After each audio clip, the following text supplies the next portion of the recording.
Hello, fellow do-gooders and friends. I'm your host, Corinna Bellizzi. Today, I'm going to share a bonus episode.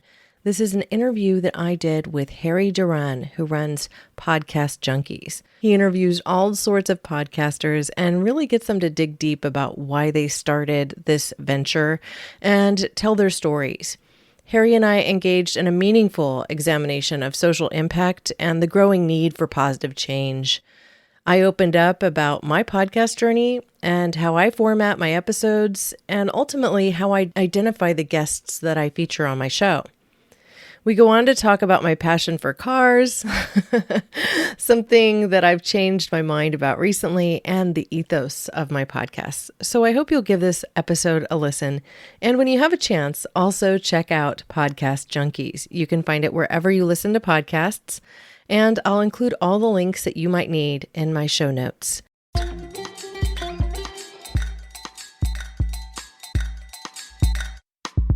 Podcast Junkies, episode 272. Welcome back. I'm your host, Harry Duran. New listeners, welcome. Regular listeners, I appreciate you so much for coming back episode after episode and providing valuable feedback to me on how the episodes are resonating with you. And it's not feedback that I take lightly, so I really thank you and appreciate it. This is the show where we talk to interesting folks in podcasting and get them to kick back their heels and talk about their shows and anything else that's motivating them and inspiring them. Last week, we spoke with teachers Mealy and Tedisco, hosts of Unprofessional Development. They got to share their exciting story of how they started the show and the special interview they landed with Tony Danza, of all people, so make sure you check that episode out. Really inspirational. This week, I speak to Corinna Bellizzi. She's the host of Care More, Be Better, a social impact and sustainability podcast. She shares inspiring stories of people that are committed to social good. And in this episode, we engage in a meaningful examination of social impact and the growing need for positive change. Corinna opens up about her podcast journey and how she formats her episodes and how she identifies which guests to interview. She takes this aspect of her show very seriously, and it's a really interesting deep dive into how much value she provides for her audience and how she thinks about these from the perspective of a podcast host. We also learn about her passion for cars, which I was surprised to hear about in a fun little detour. As a bit of a backstory, Corinna and I engaged on LinkedIn a couple of months before this podcast aired, and in the beginning of the episode, I want you to listen out for how I challenged her to a goal that she subsequently met, and it's the reason why we're having this conversation. So that's really inspiring. And I hope it'll inspire you to take the next step with your show. We've got a couple of words from our two sponsors for this episode, Focusrite and Patreon. So make sure you take a few moments to listen to those, as we are appreciative of our sponsors. And it's a reminder how much we value them supporting the show and you listening as well, which is just as important. And then afterwards, it'll be the entire episode, interview uninterrupted. Make sure you stay to the end of the episode where I reveal this week's retention hashtag as well.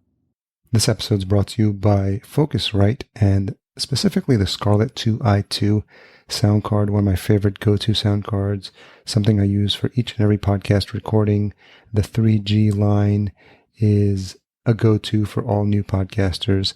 Find out more at podcastjunkies.com/Focusrite, and the link will be in the show notes as well. This episode is brought to you by Patreon. Creating a successful podcast shouldn't involve compromising your vision. Over 25,000 independent podcasters have found a home on Patreon, and that's because at Patreon, people power your podcast, not advertisers or networks. On Patreon, your listeners subscribe to your show for access to exclusive benefits like ad-free episodes and bonus content. And in exchange, you earn reliable, predictable income independent of ads and network deals, and a deeper relationship with the listeners who never miss an episode. You can build and grow your podcast your way without having to sacrifice your vision for the big guys. Start your Patreon today at patreon.com, and that's patreon.com. So Corinna Bellizzi, host of Care More, Be Better, a podcast for social good. Thank you for joining me on Podcast Junkies. And thank you for having me. So for the benefit of the listener, where's home for you now? I'm in Scotts Valley, California. It's in Santa Cruz County. Okay. Beautiful Central Coast here. How's it been with the wildfires? Well, last year in September, we were evacuated for something like 10 days. And it was in the midst of the COVID pandemic, of course. The only real place that we were able to go, though, was to my in laws who are in their 80s. And so we were a little concerned about their health and whether or not we would be bringing with us any COVID pandemic. It was really rough. Yeah. Wow. What's been the biggest aha or awakening for you? Now we're a year and a half probably into things. And I think just personally for myself, I didn't realize how much I appreciated like in-person gatherings with friends. And so it feels like now making up for lost time because my girlfriend and I are actively looking at getting together with friends or making sure there's always stuff on the calendar. I'm wondering what that's been like for you. Yeah, well, I honestly think it's part of the reason that I started my podcast in the first place. I had been in graduate school already limited in what I could do socially because I just didn't have any time. I had to work, I have two kids, and at the same time, I was in graduate school for my MBA. And so, in the course of doing that, my social life got pretty dismal. And then the COVID pandemic hit. And then it was like enforced from the outside, and then everybody else was going through it with me. So I did long for human contact. I missed being able to go to the university events to network with other people. I missed seeing my friends, even in just like a chance encounter. And so I really kind of started this podcast for two reasons. Like the first one was that I felt like I wanted to put more good out into the world and kind of double down on all of my efforts in social impact and sustainability that I generally get to access through some of my work and also the donations or volunteerism that I do in my personal life. But I also was really missing that deeper connection with people.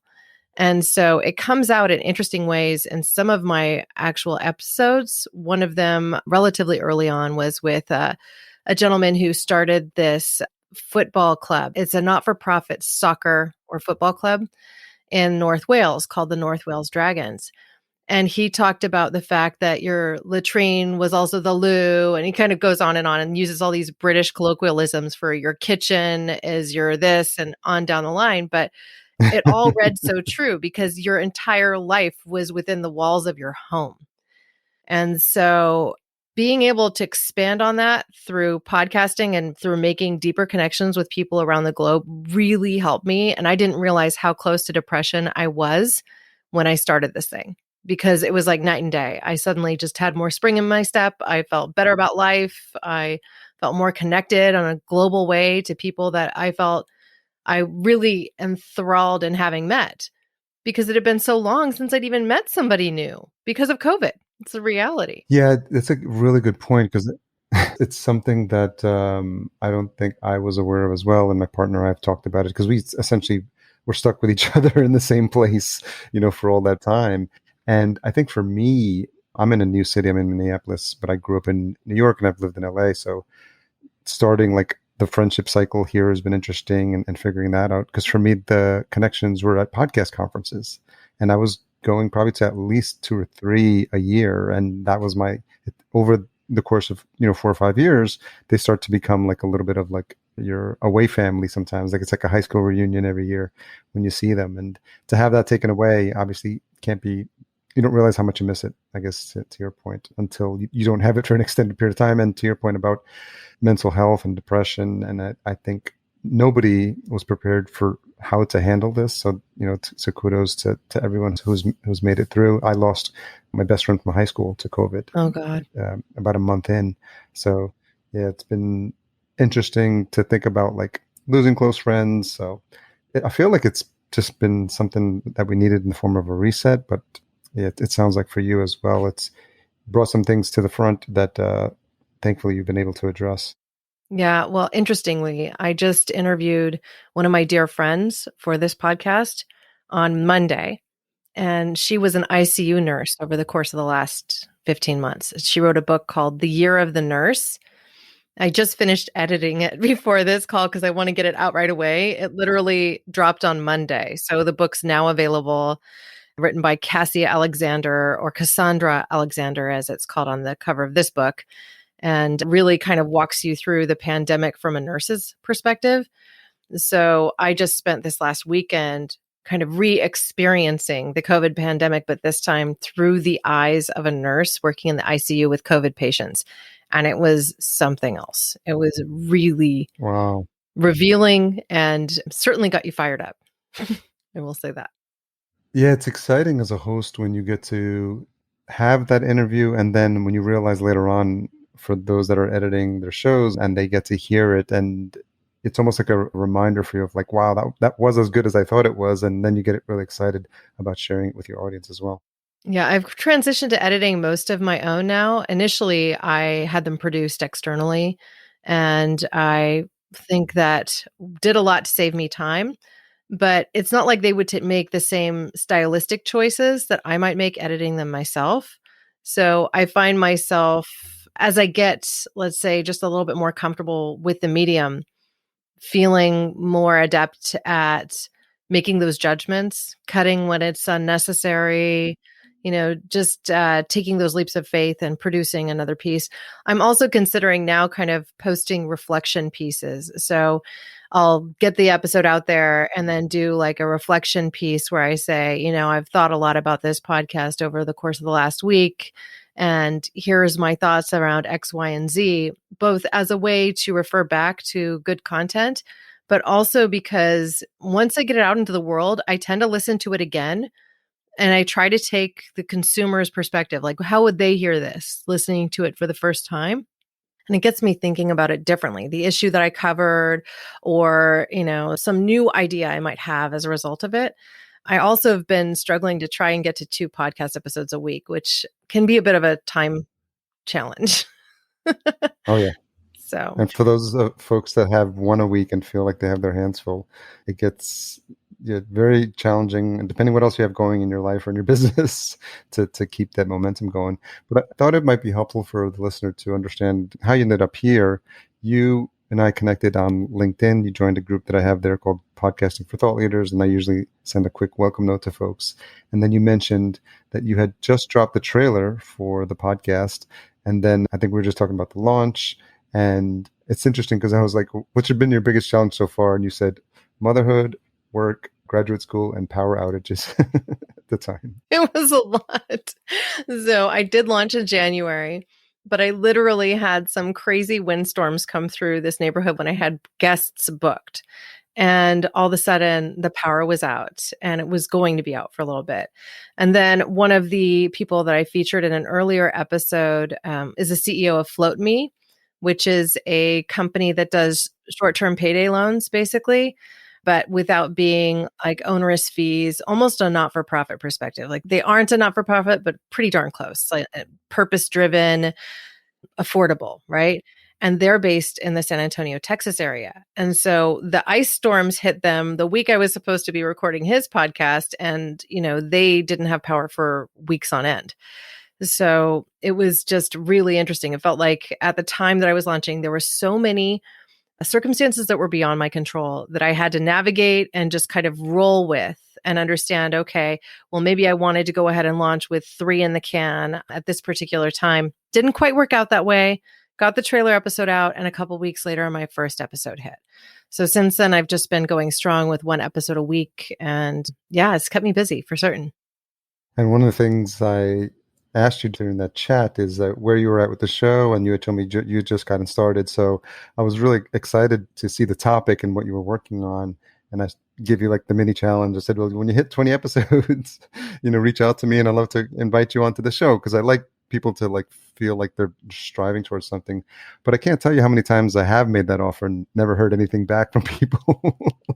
Either, for whatever reason, something else is going on. Well, it was actually really helpful. You gave me a goalpost. And so as soon as I had that goalpost, I'm like, okay, so this person, I need to reach it once I've got to 20 episodes. And then it caused me to also do a little bit of reading. I was like, oh, most podcasts actually pod fade by episode 7. Like they don't exist beyond that. 7, yeah. And so I was just a little surprised at that. But since I launched and now looking back, I mean, Anchor and some platforms make it so easy for people to come on and just have some conversations, record them, put them out there. And then, if they don't really have a clear strategy in mind, I could see how it would just fade into the background. That wasn't the intention with which that I started this show. Yeah, I think it's one of the things that podcasters, new podcasters at least, underestimate the amount of time and effort to do it. And not only publish and be consistent, but to do it right, to be able to plan for content. There's so many moving parts, and you have to be thinking about like who you're going to reach out to. And then there's that whole process of booking and scheduling and doing the recording. And then to your point, the editing and the marketing and the website, all these moving parts that sometimes when people think about a show, they just think about the conversation. And to do it and to do it well, which it's clear that you've done from everything that I've seen, it takes a lot of planning and passion for the topic, I would imagine, because what's being covered on these episodes is something that's near and dear to your heart. Yeah, and the topics vary, but I do have to find the right person to interview to cover the particular thing, right? Like I can't talk about the life autistic without somebody who has autism and is dealing with the challenges of autism as an adult in today's life. I can't talk about what it's like to live in Ghana in the LGBTQIA plus community without talking to somebody who actually lives in Ghana and has experienced it in some way, in their lives, or who has supported others who are being subject to that kind of racism, sexism, isms that we try to avoid here in the West. And I mean, literally living in a space where it's illegal to be gay. So I really look for people that can help me cover topics that are really near and dear to my heart, but also just that are rooted in making the world a better place, improving awareness around particular issues, because it's my firm belief that as we improve awareness, we're going to create a more just and equal world. It doesn't happen overnight. And, there are communities around the globe that are raising up slowly and surely with their incomes coming up and with their ability to make choices about the foods that they eat. And perhaps they'll stop littering as much and. So, that's really the root of the podcast, really trying to get people to care a little bit more so we can all be a little bit better. And it's a global effort. It's not just a regional backyard thing for me. That's part of the reason that I feature guests from around the globe. And I've spoken to people from, Ghana, the UK, Nigeria, into Asia. So really all over the place. Many from the United States, some from my direct social circles, some from people I know like Cassie Alexander, or, even just the founder and president Howard Schiffer of the Vitamin Angels and the work that they're doing around the globe. So it's been just a real incredible journey thus far. And I'm just looking forward to the next chapter. Can you talk a little bit about your agency and the work that you're doing at A Growing Need, and actually like the origin story of that, like how you ended up founding that company? My work life. So, Yeah. Well, it feels like there's a connection because I think, from what I gather, the impetus for creating that and that energy, I think, is what's being carried through.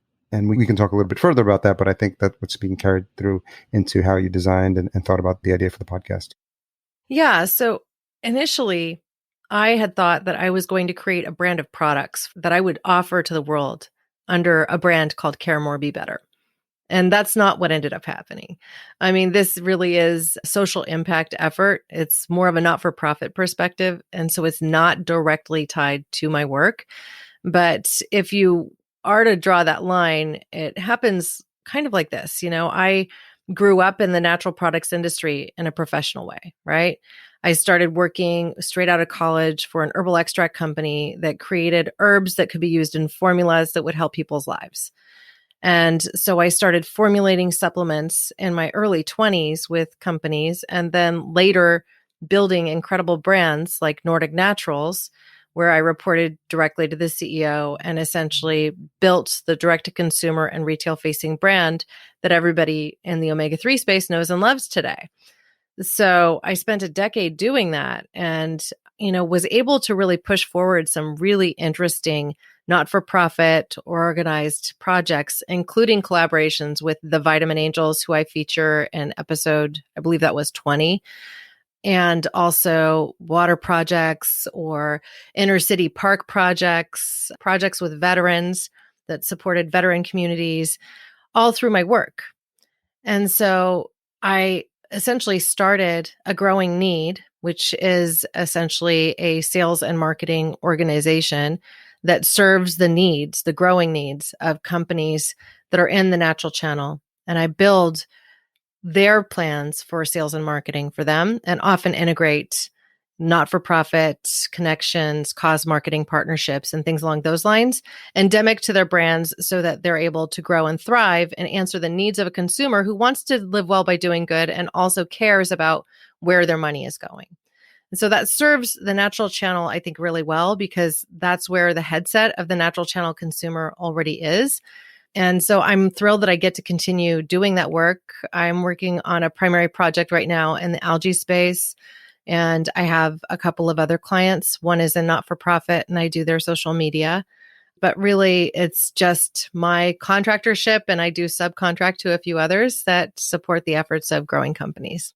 Has this always been a passion for you as long as you can remember? Because if you look at the track record of the companies you work for, the initiatives you're working on, and I have been a user of Nordic Naturals in the past, and it's a reminder that I probably need to re-up my order of that. And so I'm wondering, Yeah, we all need to take fish oils. Like do that or eat sardines, right? Like yeah, and I have been eating sardines, so that's probably helping. But when you first got in there with the first company, I would imagine this is a topic that has been a passion for you, and I'm wondering how far back you can trace that. probably childhood. I'll give a for instance. When I learned as a little kid that they were doing surgeries on rhesus macaques to remove their corneas and things along those lines to do studies on how, you could create surgical solutions to blindness, as one example. I was really upset by that. I didn't like that they were doing this animal testing, basically making animals blind for the possibility that we might be able to go ahead and do corrective surgery on humans at a later date. So I remember at less than 10 years old, I was writing and getting petitions signed to send in to Congress.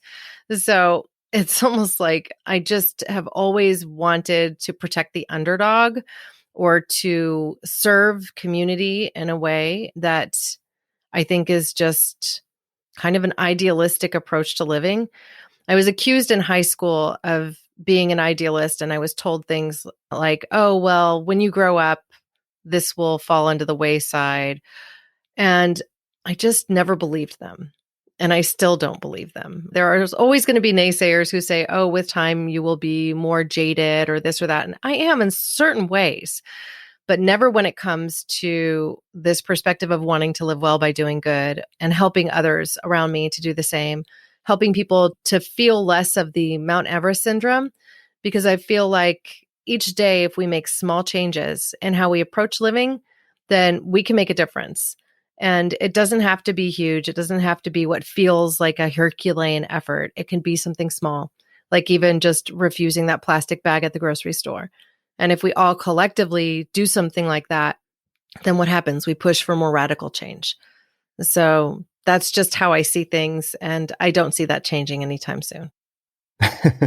And they definitely should, because we definitely need more of that energy in this world with everything that we're seeing.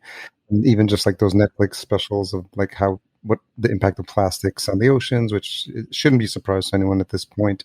But I think the more podcasts, the more people we have who can amplify other people's voices in this space, I think it's turning. It's probably like a big ship turning very, very slowly. But I think there's signs that more, even younger generations are actually thinking about these topics. And, I feel like those conversations are happening more and more. Yeah, and I would agree with that. I'm not recalling the exact episode, but I interviewed this gal, Kelsey Rumberg. She wrote this book called Trash to Treasure, which really is an invitation for companies to look at the economics of their waste and to try to reduce their waste streams and also find other uses for their waste, which it's an incredible effort to even write this book in the first place. So I interviewed her on the podcast, and one of the things that she said that I found really surprising and which has changed my thinking is that the chip bag is the hallmark of our generation. And what she means by that is that this simple little chip bag that you get your Some chips or your Doritos or whatever in, that waste doesn't really break down. And so if you look at these videos of plastics in our ocean, that's what you see. You see tons and tons of these chip bags. So now when I go to the grocery store, that is the last thing I buy. I will always buy something that is like the bulk size. And then I have reusable bags that I'll put those in for my kids' lunchbox. Now, that change might just be small. It might be one thing that I'm doing, but it's one thing of 100 things that I'm doing that will all make a measurable impact throughout my life. And if I'm living by that example and I talk about it with somebody and they think about it and go, wow, I really don't want the chip bag to be the hallmark of our generation. Maybe I don't want to buy those single use, individually packaged 100-calorie things anymore either. And I'll just be more mindful about the purchases I make. So, that's what I mean by the power of small too. It doesn't have to feel huge. It can just be small steps that we take each day. Definitely having to rethink those as well now, because my mind is now cycling through that. And is that the single serving ones, but do you also apply that to like the big ones as well? I think she's really talking about the single serving ones, but the reality is chip bags are generally made of the same thing. It's like a plastic coated mylar, and they really don't break down. They don't break down in the oceans. They don't break down in landfill. They just kind of remain. And I mean, you've probably experienced how hard it is to rip open a chip bag, right? When you do, sometimes you over extend and shred the whole thing and chips end up everywhere. Yeah. And so a simple solution could be just buy the big chip bag. It's going to be less material overall for what you're getting. Cut the top off of that, fill it little baggies of your own and, use those. So how do you process all this information? Because I think about my partner. She's pretty empathic. So this type of stuff, like she thinks about that stuff a lot, and she's really like loves animals. And so like if a bird hits the window here, or it sounds like something did, she'll run outside and be like making sure that it's not startled. She used to work at the wildlife restoration project, and we actually just brought in a bunny like 3 or 4 days ago that had been attacked by a cat. So I see firsthand like how that affects her personally in the course of making her way through this world. And so I'm wondering for you, like how you process that, how you deal with that. And because there's no shortage of things like that could be constantly rolling around in your mind. Well, part of it is I do a podcast.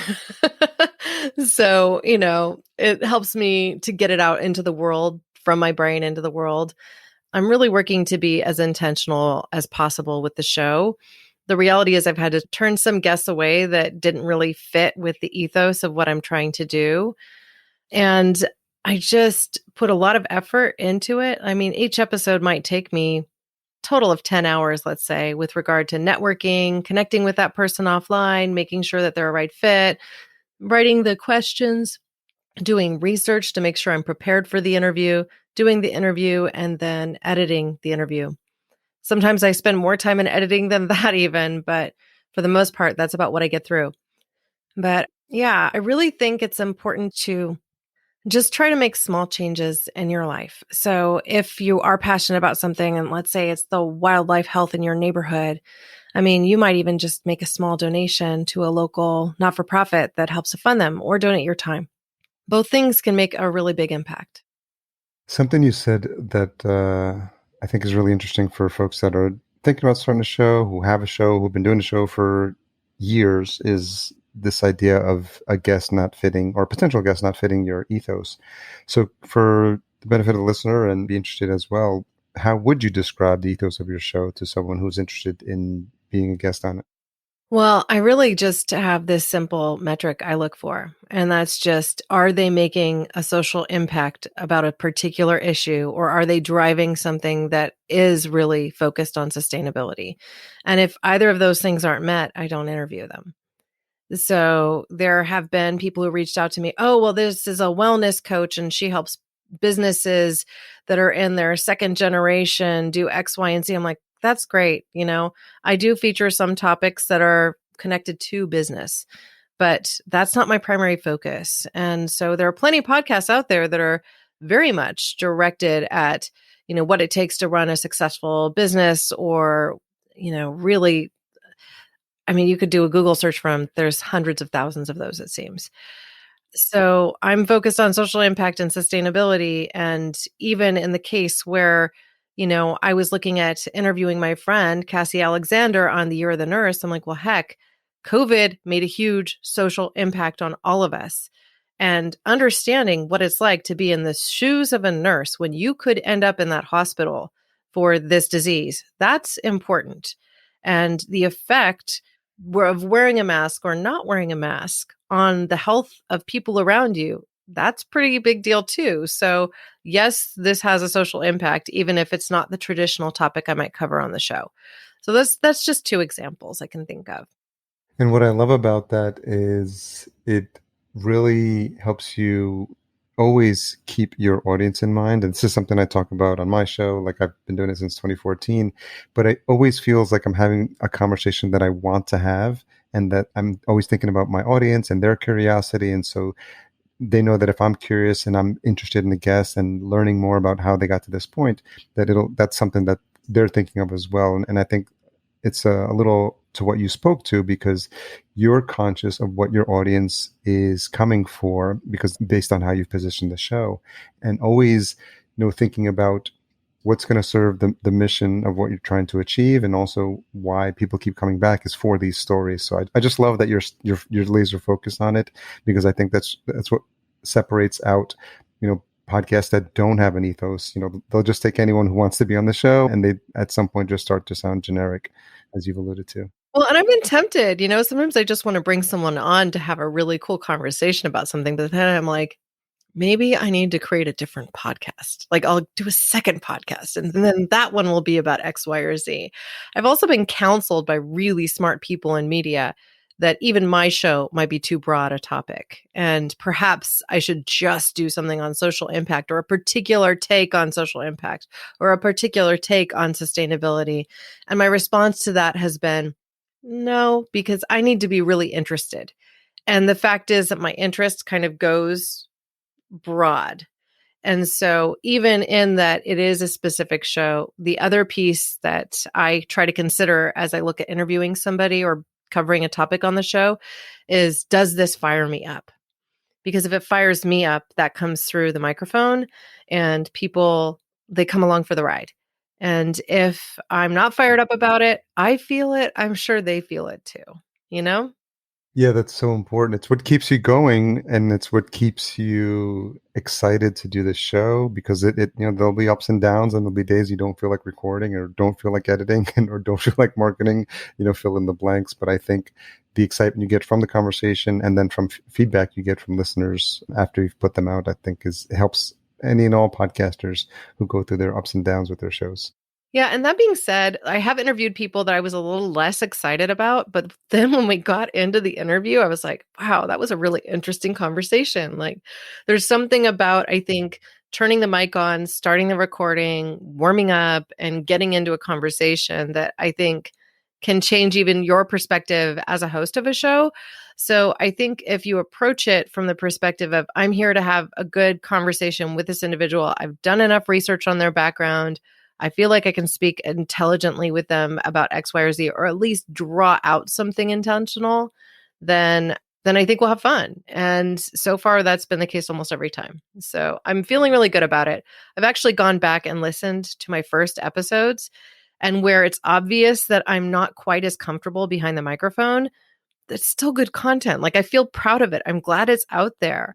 And so I just encourage people who are really interested in podcasting as a platform to, get a microphone, start trying it out, record a couple things on Zoom just with some friends or family and play with it, get comfortable, and then just, build your plan. Because if you don't have a plan, you're kind of adrift at sea without really any guiding compass. You don't know where you're going to end up. You don't know where you'll land. And you might just be one of those podcasts that pod fades by episode 6. There's a lot of things in there I want to pull. You talked about not knowing where the conversation is going to go sometimes in the beginning. And I've experienced that as well. And I think what it's helped me to do is become a better listener and just be more curious and active listeners as well, because you have to really play off what you're getting from your guests in terms of energy level and education and just experience. And it's almost like the notes and the prep that you do are there as a backup, but to your point, there's a good percentage of the time that if you're doing those first things like listening, being curious, you really won't have to refer to the notes because the conversation sort of takes on a life of its own, and it becomes exactly what I've been referring to these more as, instead of interviews, as conversations, because that's what happens when people organically connect. So I don't know if you have a favorite show or two, but I do. And I'm not going to speak specifically and only of podcasting. Like Jerry Seinfeld did this show called Comedians in Cars Getting Coffee, right? And I don't know if you've listened to it. Yeah, I love that. After a while, it gets a little boring to me because I've watched so many of the episodes. I'm like, oh, I can see what's going to happen now. I bet I can pick the car he'd choose for this person and all that jazz. I'm a bit of a car nut. So I had fun with that one. But, it was only semi-formulaic, right? Like the formula was the car and the coffee and the comedian. But other than that, they really just talked. And so, understanding the art of conversation and perhaps having a frame of questions that you start with, that can be helpful. But sometimes I only ask like one or two that I had pre-canned. I do like to end with a particular question, which is there a question that I haven't asked that you wish I had? And so that one tends to get my guests to really think about all the questions I asked them up to that time. And then, well, I really wish you'd asked me about X. And then it could be another 10 minutes of show after that. Or it might be just oh no, but I really want them to, go away from today's show thinking about X, Y, and Z. Great. Good way to wrap up. Good way to make sure I didn't miss something that could have been really an incredible gem. And it's proved to work most times. There's one interviewee who was like, where are you trying to go with this? I'm just like, well, I'm Overthinking. trying to offer you the floor, but it's okay if you don't want it, and just edit that part out later. And it's funny with that question because I've heard it asked before in shows, and there is a small percentage of people that will respond that way to that because I think don't see the value in an answer coming back from that as well. So I think that's probably that percentage that you experienced. Yeah, maybe 1 in 10, Yeah, yeah. And the other thing you talked about, which is really key and something we focus on with our agency, is this idea of having a plan. So getting back into like a little bit of the nuts and bolts of it, like you're thinking about an idea. I imagine at this time you're listening to shows, so you're getting inspired by different formats and types of podcasts. So walk me through those early days of like how you're starting to think about what the show is going to be about and some of that planning. Okay, so I'm just going to laugh because the show that brought me into podcasting was My Favorite Murder. And it's a true crime podcast. It's probably one of the most popular podcasts that exists. But my friends have been telling me about it for a few years. And I was like, I don't want to listen to a show that's just about murder. Like, that sounds really bleak. And I don't know. Right. Yeah. And so then I started listening to it in November of last year. Now, I started my podcast in January. So what does that tell you? Wow. I literally binge listened to over 400 episodes of My Favorite Murder between early November and the time I launched my podcast. And so what happened for me was I was listening to these women tell stories without asking a ton of questions in between, but I was hearing them share their experience, their life experience, their thoughts, their perspectives about these atrocious things that had happened. And it got me thinking about all the times in my life that I've used a platform to educate public, or that I've been a guest on a radio show to do interviews in the space of nutrition and omega-3s. And I realized through the course of doing this that I already had the skill set to do a podcast. I already knew how to construct a conversation and get something educational put together. I enjoyed listening to audiobooks and also to interview format stories. I often listened to Terry Gross on Fresh Air or to Car Talk on NPR. Those were two of my favorite shows as a much younger adult that I've listened to for, 20 years now. So I just think that I came to the podcast because I felt I wanted to really put more good into the world, social impact, sustainability. I knew I wanted to do that. I started to understand the format. I realized I could have control without being a slave to advertisers. unlike people who are working in radio, unlike people who are working in TV. So I could utilize this tool as a way to build conversations that would get people thinking. And so that's what I chose to do. What's funny is the way you describe it, it's almost like you are already a podcaster, just not in name, because you sort of had been doing all the things and practicing the skills that one would need in order to be an effective podcaster. But I think just really the podcast, almost just all those pieces together that were already active and living in you. And I never considered it before I started listening to podcasts in November. I mean, I'd always listened to radio shows, but I'd even fallen out of doing that because who listens to the radio anymore? I really just listened to music on my Amazon Music account or on Pandora or whatever, or Spotify. And I wasn't really listening to talk anymore. And I think that COVID changed that for a lot of people because of this sense of disconnection we had from one another. And I actually heard people say this on the My Favorite Murder chat boards and things like that. Like they literally felt like these women became their friends, even though they were only hearing them through a podcast. And I realized that I felt that way about Terry Gross, and I felt that way about the Car Talk brothers, Click and Clack, right?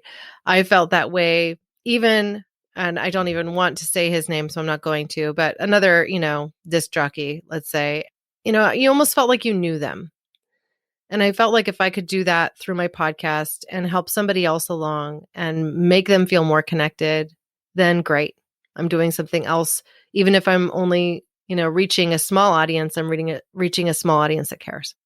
I think that's the important part, because people, when they get into it, if they get into it for the wrong reason, I think they start to get too concerned with like download numbers and, how do I get to thousands, tens of thousands and get my sponsors? And it's a bit like putting the cart before the horse, because, just delivering that message to a small group of people who return week after week to listen to your show.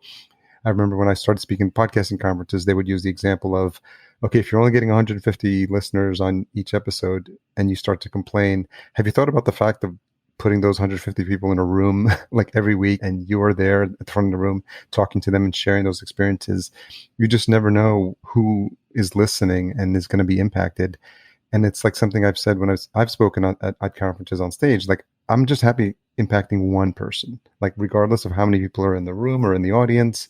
Like if just like one person thought differently about something that I said, I'll feel like I did what I was supposed to do. And I think about that way in my podcast episodes as well. Yeah, well, I have a background in anthropology. That was my undergrad, right? And Margaret Mead, I'm going to paraphrase because I don't remember the quote exactly, but she has this quote where it essentially says, never forget that a small group of inspired individuals can change the world. Indeed, it's the only thing that ever has.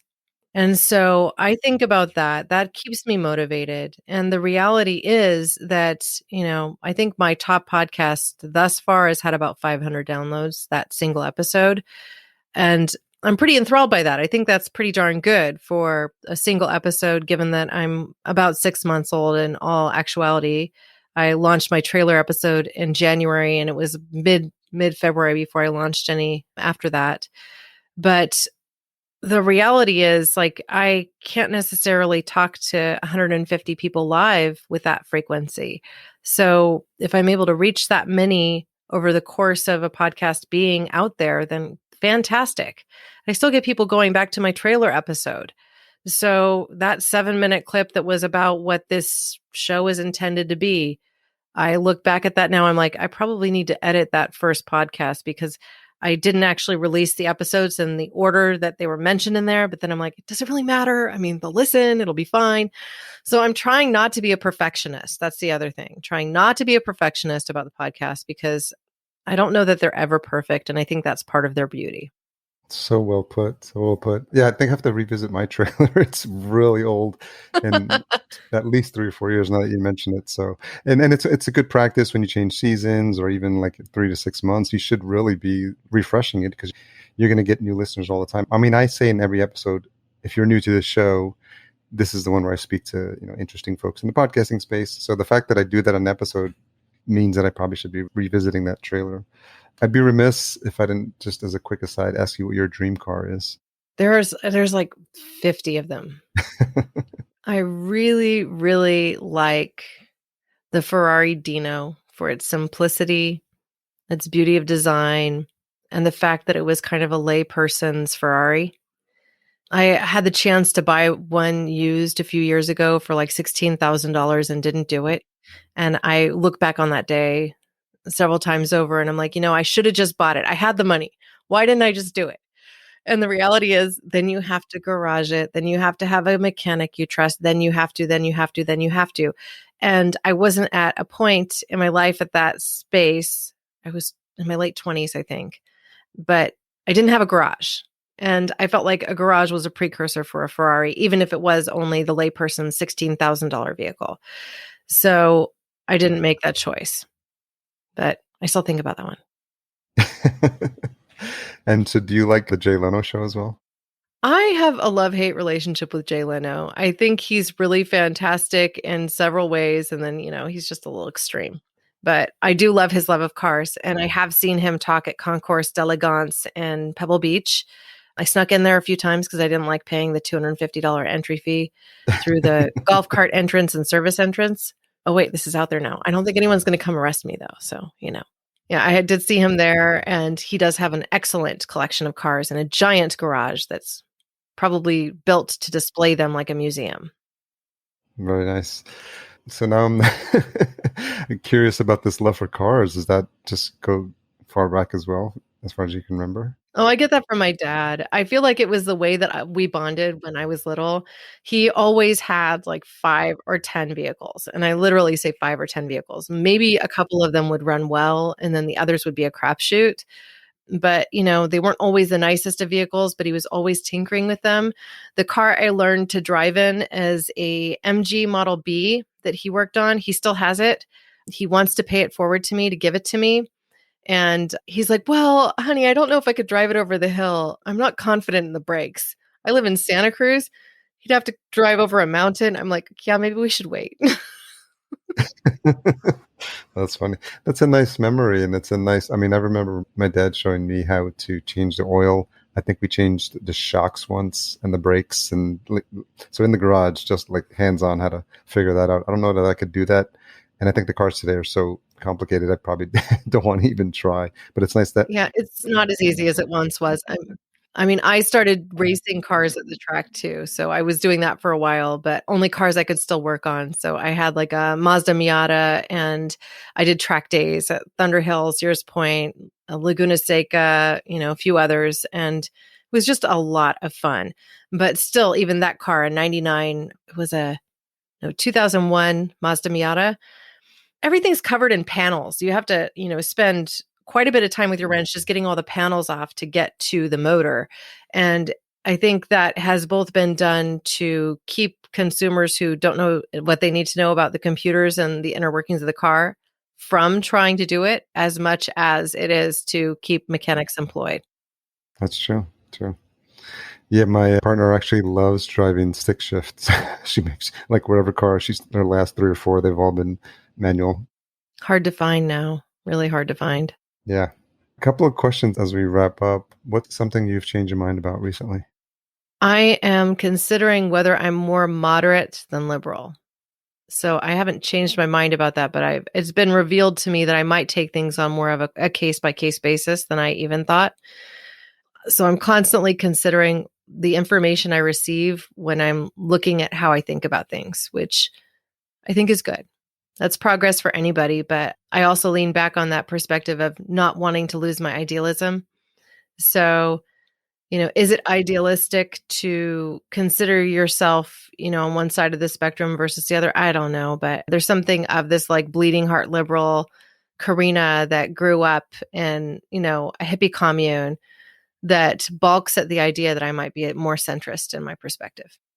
That's a really interesting point. And I think I've been digging into stuff like Stoicism lately and this sense-making world, metamodern. I don't even know how to describe some of this, like higher philosophical discussions about what's happening and what it means to have agency about your decisions and to be a rational thinker. about each and take each problem on its own merits and then make a decision with all the information that you have and feel like you can have an intelligent discussion and make an informed decision based on your own knowing of it as opposed to what other people are telling you. So I think part of the result of what we've gone through the past 4 to 6 years, I think, is forcing people to figure out if they just want to continue to be fed the opinions that they should feel, or actually start to think for themselves about what's the right thing to do in each moment. Yeah, I mean, and I've always tried to read all sides of a story. It's been harder and harder to find the truth because so many, well, basically because news has become entertainment. And because news has become entertainment, we don't get the same kind of journalistic approach to most news items.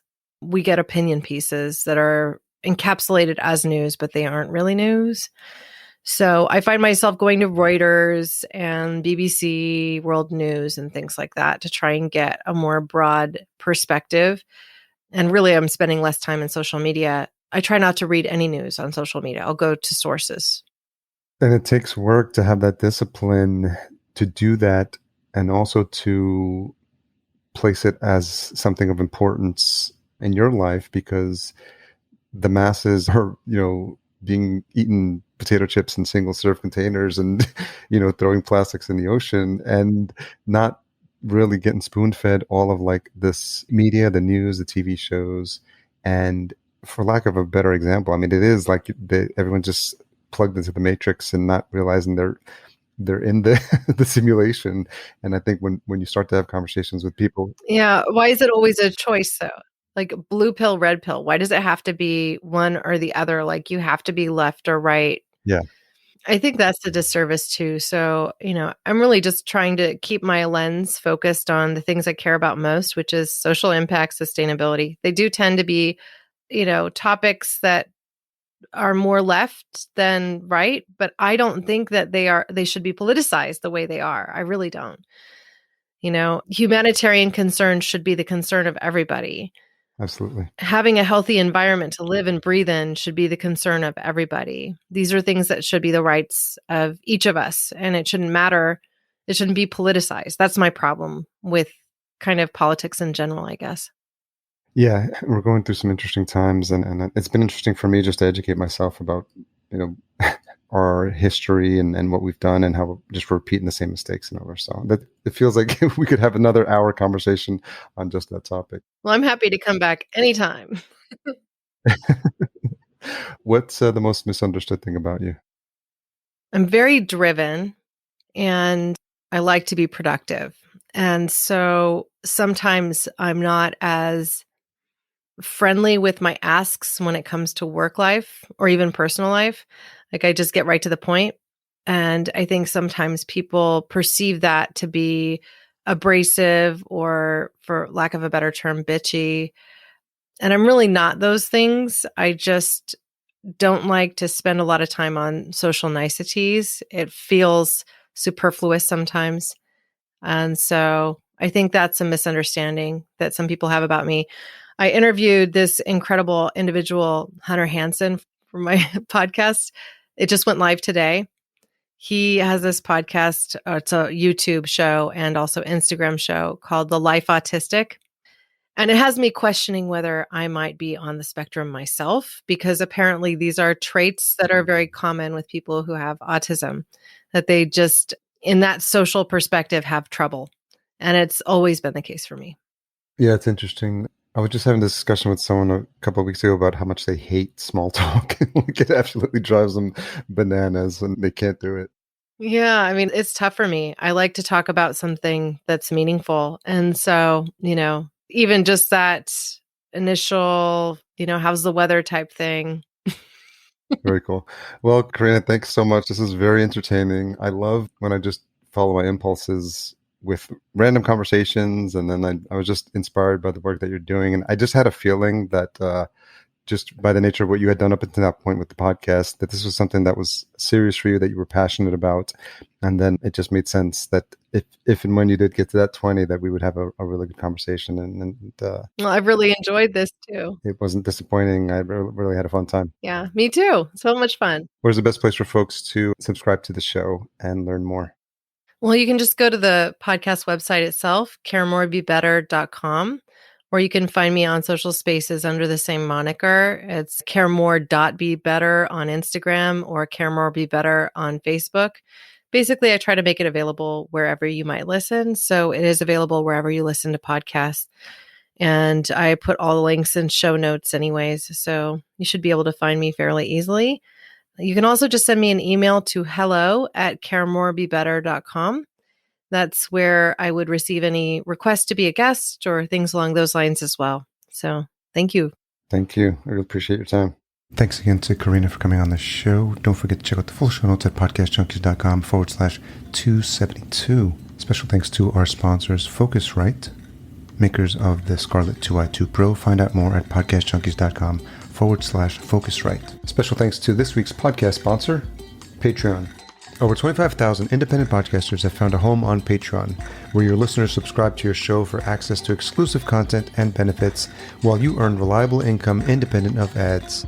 Start your Patreon today at patreon.com. That's patreon.com.